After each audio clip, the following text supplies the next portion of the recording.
السلام علیکم ورحمۃ اللہ وبرکاتہ۔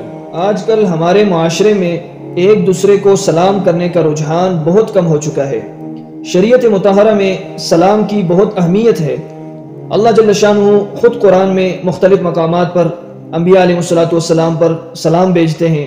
سلام علی ابراہیم، سلام علی نوح فی العالمین، اسی طرح سلام علی الیاسین، سلام علی قولا من رب الرحیم۔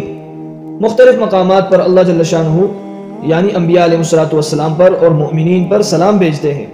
اور اسی طرح جنت میں بھی اہل جنت کی جو بولی ہوگی وہ سلام ہوگی۔ رسول اللہ صلی اللہ علیہ وسلم کی تعلیمات سے بھی ہمیں یہی معلوم ہوتا ہے کہ آپ علیہ السلام نے ہمیں سلام کرنے کا حکم دیا ہے۔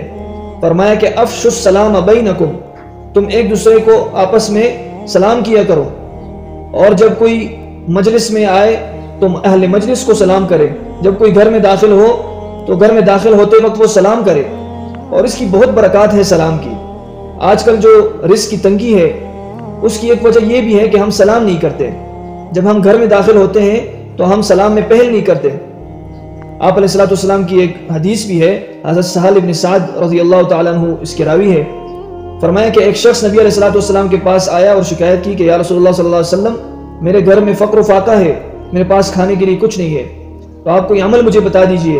آپ علیہ السلام نے ارشاد فرمایا کہ جب آپ گھر میں داخل ہو تو گھر میں داخل ہوتے وقت سلام کیا کریں، اور پھر سلام کے بعد مجھ پر درود پڑھیں، اور درود شریف پڑھنے کے بعد سورہ اخلاص کی تلاوت کریں۔ تو وہ شخص اس طرح عمل کرنے لگا تو اللہ جل شانہ نے اس کے گھر میں رزق کی بارش کر دی، اور اللہ جل شانہ نے اتنی رزق کی فراوانی کی کہ پڑوسیوں کو بھی اس سے فائدہ ہوا۔ تو اس لیے ہمیں چاہیے کہ ہم سلام کو عام کریں۔ مدینہ کی گلیوں میں جب نبی علیہ السلام گزرا کرتے تھے تو سلام کیا کرتے تھے، چھوٹے کو بھی سلام کرتے تھے، بڑے کو بھی سلام کرتے تھے۔ اور آج کل یعنی ہم نے چھوٹے کو سلام کرنا ایک عار سمجھ لیا ہے، کہ عیب سمجھ لیا ہے۔ چھوٹے کو بھی ہم سلام کریں، بڑے کو بھی ہم سلام کریں۔ فرمایا کہ مدینہ کی گلیوں میں جب نبی صلی اللہ علیہ وسلم پہلی مرتبہ داخل ہوئے تو آپ کا یہ کلام تھا، یا ایھا الناس افشوا السلام وتدخلوا الجنۃ بالسلام، اے لوگو سلام کو عام کرو اور جنت میں داخل ہو جاؤ سلامتی کے ساتھ۔ اسی طرح انسان جب سلام کرتا ہے، البادئ بالسلام بریء من الکبر، کہ سلام میں پہل کرنے والا تکبر سے بھی بری ہوتا ہے۔ بہت ساری صفات ہے کہ جو شخص سلام کرتا ہے تو اس کی کتنی فضیلت ہے، یعنی 10 نیکیاں اس کو ملتی ہے جب وہ سلام کرتا ہے۔ اور جو شخص جواب دیتا ہے وعلیکم السلام ورحمۃ اللہ تو 20 نیکیاں ہو گئی، اور اگر وہ مکمل جواب دیتا ہے وعلیکم السلام ورحمۃ اللہ وبرکاتہ تو 30 نیکیاں اس کو مل گئی۔ تو میرے بھائیوں، کتنی فضیلت ہے اسلام میں سلام کی۔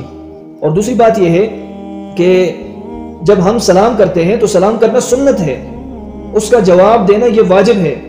یعنی ہمیں چاہیے کہ ہم سلام کا جواب بھی احسن طریقے کے ساتھ دیں، وجہ یہ کہ ہم آگے سے خاموش ہو جائیں تو گویا کہ ہم نے ایک واجب عمل کو چھوڑ دیا ہے۔ تو اس لیے کوشش کی جائے کہ زیادہ سے زیادہ سلام کو عام کریں۔ میں بھی آپ کو سلام کرتا ہوں، السلام علیکم ورحمۃ اللہ وبرکاتہ۔